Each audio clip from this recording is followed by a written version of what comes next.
next? An apartment complex is the site of a brutal murder. She was stabbed multiple times. It looked like it was sexually motivated. How could someone do that? Why would someone do that? Police find a clue next to the body.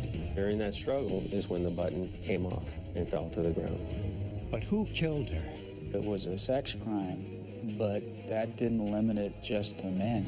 A jealous lover, an exotic dancer, an ex-husband, all had a possible motive, and the button held the key.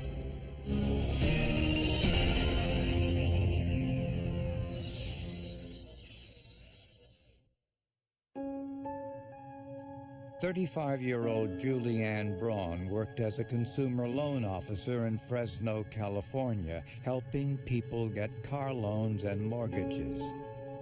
But that wasn't the only way she assisted others. If someone was hitchhiking down the road with a can in their hand for gas, she'd go, "Mom, let's stop and pick them up." And I said, "Julie, are you crazy?" I used to tell her, to just be careful. She was always positive. She never yelled at anybody. If you didn't get along with her, then there was something wrong with you, because she was the nicest person in the whole world. Julie was always punctual, so when she didn't show up for work one Monday morning, it was cause for alarm. Julie's boss called and said she didn't come to work and she didn't call in. And I just started shaking. I knew there was something wrong because Julie was not that kind of a person. Julie's mother went over to her daughter's apartment and found her body just inside the door. She had been stabbed to death. When my daughter died, it was like someone took a piece of my heart. Julie was my whole life. The medical examiner estimated that Julie was murdered the night before her body was discovered. She had been stabbed 37 times. It appeared to be a sexually motivated crime, but oddly, there was no sexual assault. She was in her underwear, and there was just a massive amount of blood under her, around her. It was obvious that there was a significant amount of physical damage to her body. Fortunately, Julie's 2 children weren't home when the crime occurred. They were with Julie's ex-husband. Robbery wasn't a motive. Julie's purse, with money and credit cards still inside, lay untouched on the kitchen counter. A possible murder weapon, a 4-inch steak knife, was in the kitchen sink, but it was clean. There were no signs of forced entry.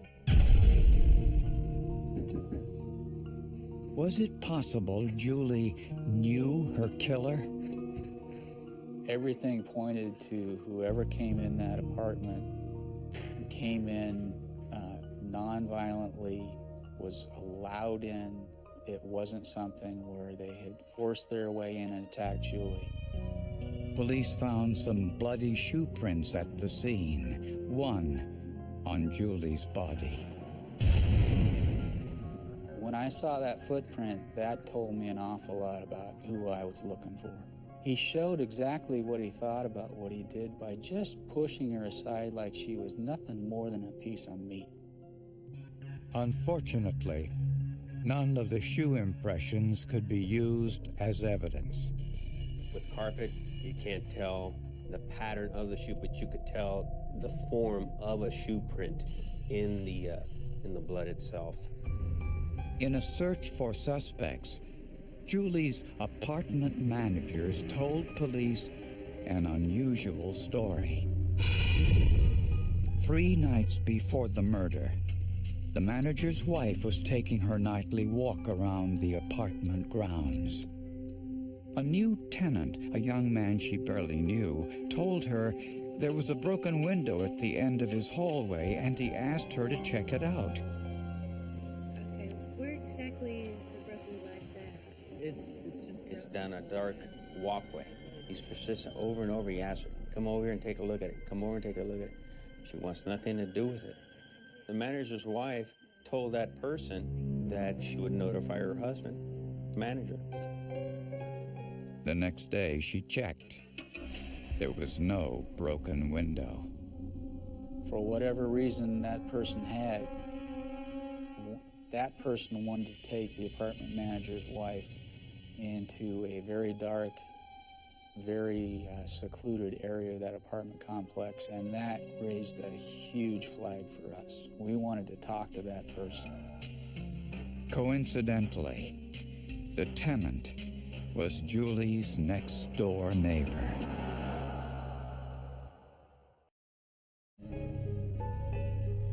In a haunting irony, Julianne Braun chose her apartment complex because of its safety features. She specifically rented that place because of the security. They had security gates. You couldn't get in without a key to get, the slide key to get in. And it was really a nice place. The apartment manager's wife told police to question Julie's next-door neighbor, a new tenant, 23-year-old Jeremy Overstreet. Jeremy lived with an exotic dancer named Holly Doyle. They met at the strip club where she worked. Overstreet was unemployed, and Holly said she found him articulate and attractive. She was kind-hearted, felt sorry for him, things of that nature. She brought him home. When questioned by police, Holly said Overstreet was home on the night Julie was murdered, and she saw no blood on his shirt when he came in. There were witnesses, people that had been over at Holly's apartment. He had gone back to the apartment instead of doing what he normally did, which was sit down and have some drinks and continue to talk. Went straight to a room, told people not to disturb him. He was tired. A background check revealed Overstreet had a criminal record. Jeremy had just been paroled. He had been incarcerated for a previous rape. But Overstreet violated the terms of his parole by moving to Fresno. Holly said Overstreet took off when he saw all the police around the apartment complex investigating Julie's murder. That by itself would have gotten him picked up by the first officer that found him. As police searched for Overstreet, another suspect emerged. I had no idea who would hurt my daughter. My first thought was her ex-husband. Investigators learned that Julie's ex-husband, John Braun, did something on the night of Julie's murder that he'd never done before. He didn't bring the children home to Julie's apartment as he had always done. He said there'd been a change of plan. It was strange because he always took the boys home at 6 o'clock. That night, they had gotten back from the lake too late. I'm sure I was the first one they wanted to talk to. They were wondering, why were you late? Were you circling around? Did you come in and leave the boys somewhere? Why this night are you late? In addition, police learned that John Braun was a few $1,000s behind in child support payments. Could this have been a motive for murder? With no signs of forced entry into Julie's apartment, John was certainly someone Julie would have allowed in. When we have homicide investigations, we look at everybody. Everybody could be and is a potential suspect. Anytime you're having a divorce situation where kids are involved and one half of that equation is getting on with life and getting into a new relationship, that gets volatile. And John Braun was moving forward. He was dating someone. It was getting serious. In fact, John's new girlfriend, Brenda Stanton, was another person police wanted to talk to. Julie would also have allowed Brenda into her apartment. There's nothing to say that it couldn't have been a female suspect that went in and did that. Brenda, a 32-year-old school teacher, had no criminal record. But 3 days before Julie's murder, Brenda and Julie got into a fight. Apparently, Brenda believed that Julie was trying to get back together with her ex-husband. We used to call his girlfriend Elvira.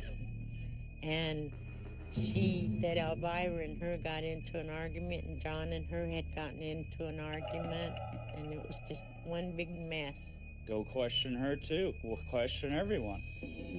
I wanted to make sure that whoever did this got caught.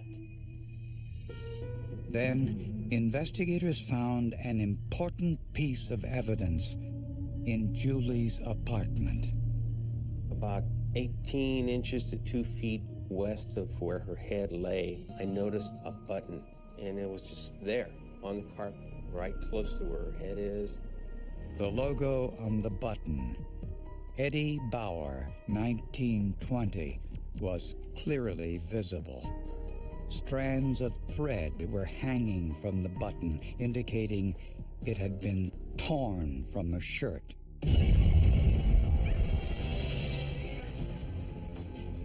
The button did not come from Julie's clothes or any of the blouses in her closet. That didn't just fall from somebody who might have visited her the day before. That was something that the killer left behind.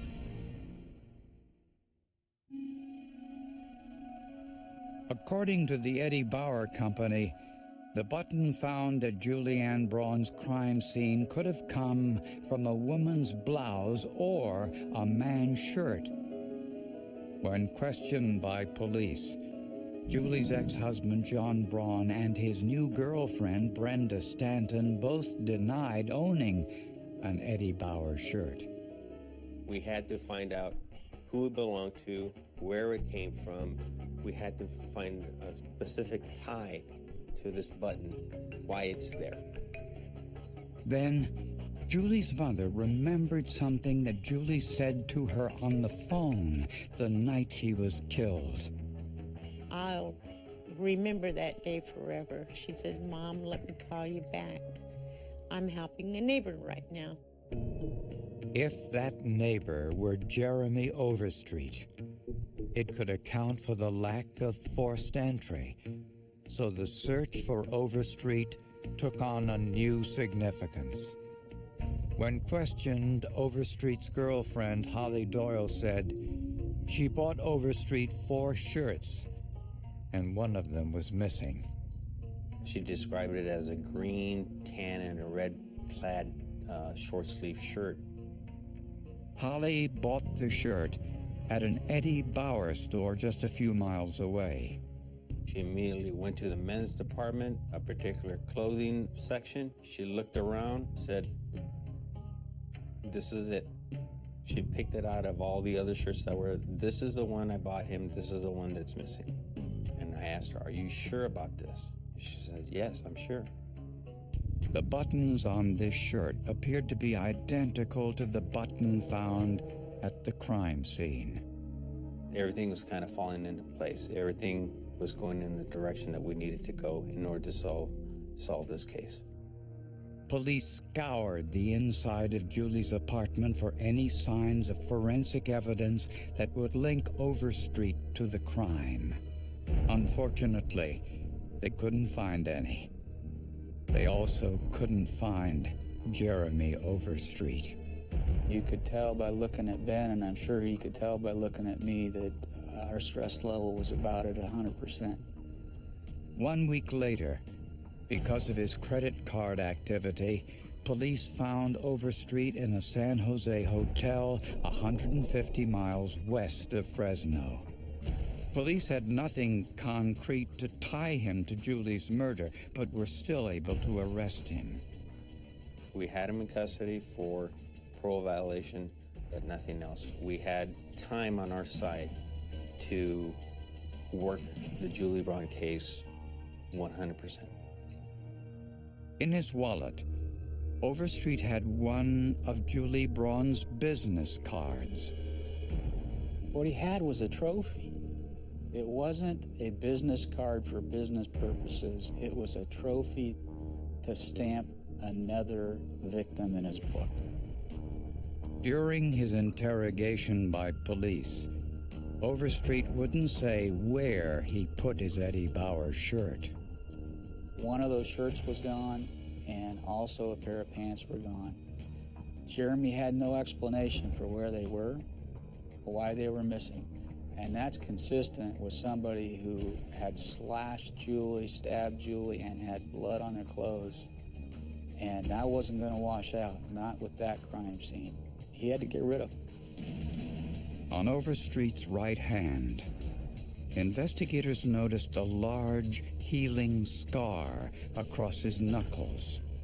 It sure looked an awful lot like a knife had gone down that knuckle.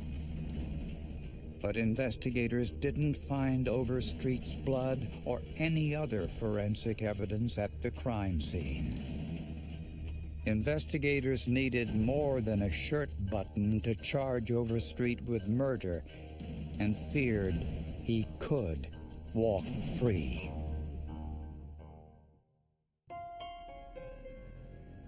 The prime suspect in Julie Ann Braun's murder was her next-door neighbor, Jeremy Overstreet, who had a previous conviction for rape and robbery.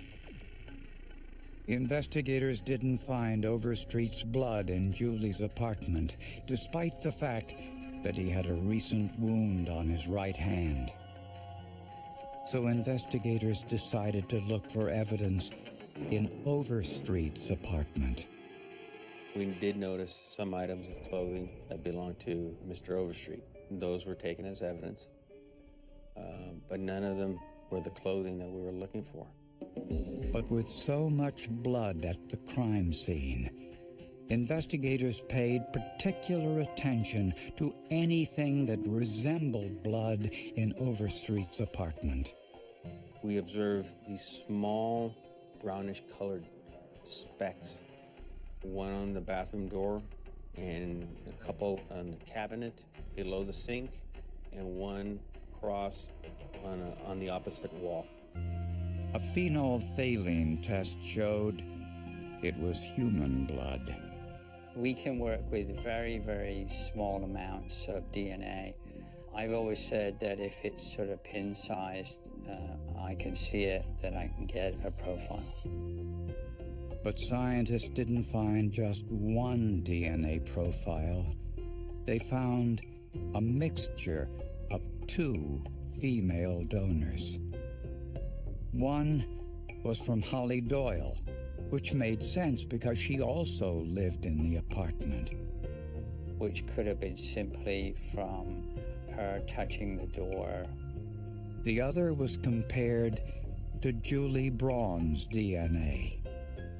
The DNA that I extracted and typed from the bathroom door, in my opinion, came from Julie Braun. I have no doubt about that whatsoever. It was a home run, if there ever was a home run. In fact, the odds were 1 in 2.3 trillion that it was anyone but Julie Braun. And I was told that the DNA belonged to Julie. Words can't describe the feeling that came over me, that came over us in the unit.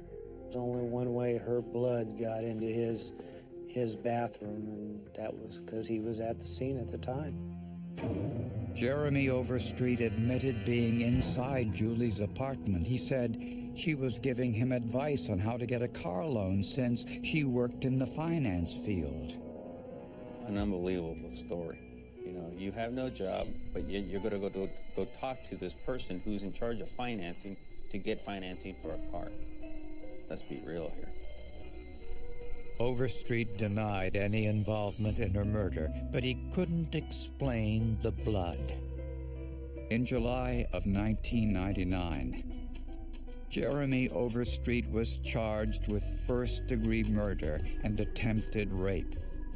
He gave her the same choice that he gave his victim from Southern California. You can either have sex with me or you can die. The choice is yours. Prosecutors believe Overstreet was hunting for victims, and that the apartment manager's wife may have been a target. Fortunately for her, she didn't take the bait. It really won't take long at all. You don't have just a quick moment to go back and... No, I don't, but I can see a maintenance guy, okay? 3 nights later, prosecutors say Overstreet conned his way into Julie's apartment with a story about financing a car. You're looking at buying a car, huh? At 7:30 p.m., Julie's mother called the apartment, and that's when Julie told her mother that she had company, one of her neighbors. At some point, Overstreet grabbed a steak knife Yeah, I will. Okay. and ordered her to undress. Instead, Julie tried to get to the front door. There was a fight, and she ripped the button from his shirt. Overstreet was much bigger than Julie, and without a weapon, she had no chance. He stabbed her repeatedly, spattering himself with her blood.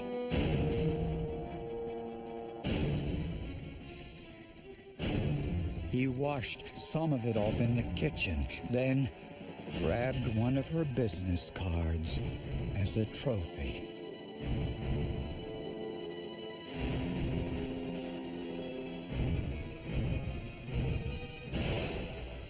He then went back to his own apartment to clean up, and some of Julie's blood landed on the door. This cross-transfer of Julie's blood and a button from a shirt like one Overstreet owned led to only one conclusion.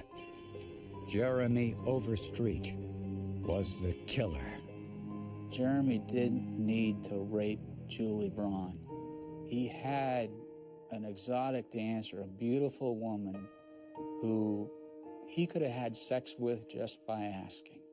This wasn't about wanting to have sex. This was wanting to dominate her, to use force on her. It was a crime of violence. How could someone do that? Why would someone do that? It's disgusting. Why would someone want that?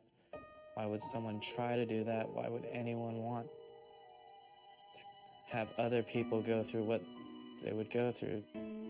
On March 1st, 2003, Jeremy Overstreet was convicted of first-degree murder, attempted rape, and burglary. At his sentencing, Julie's family had some words for her killer. I hate you, but I'm not gonna let that take control of me. Because I'm not that kind of person. I'm stronger than you, and my mother was stronger than you. And you know it. I felt sick just speaking to him.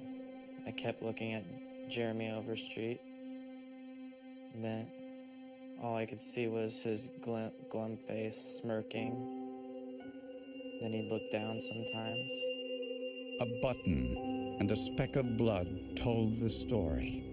A jury heard it and sentenced Jeremy Overstreet to 2 life sentences with no possibility of parole. This guy isn't, pardon my French, but an evil bastard, and I'm relieved he's going to go to prison for the rest of his life. You can try as hard as you want to cover all your bases, but with forensics and what it's becoming on a day-to-day basis, you better be awful damn good to get rid of everything, because that little speck of blood was Julie's blood, and I could prove it. They always say that God works in mysterious ways. I believe that the button was put there, was left there for us to find and for us to continue on our investigation and led us in the right direction.